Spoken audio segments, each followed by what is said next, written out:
மூன்றாம் நாளிலே கலிலேயாவில் உள்ள கானா ஊரிலே ஒரு கல்யாணம் நடந்தது. எனக்கு இந்த பானம் மிகவும் பிடிக்கும். இந்த உணவு மிக அருமையாக உள்ளது.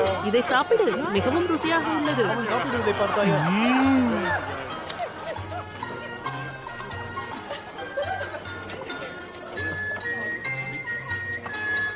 இயேசுவின் தாயும் அங்கே இருந்தார்.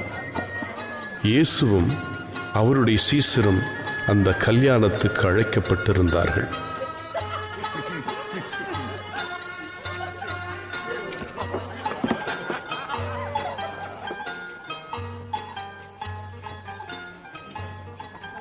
திராட்சரசம் குறைவுபட்ட போது இயேசுவின் தாய் அவரை நோக்கி, அவர்களுக்கு திராட்சரசம் இல்லை என்றாள்.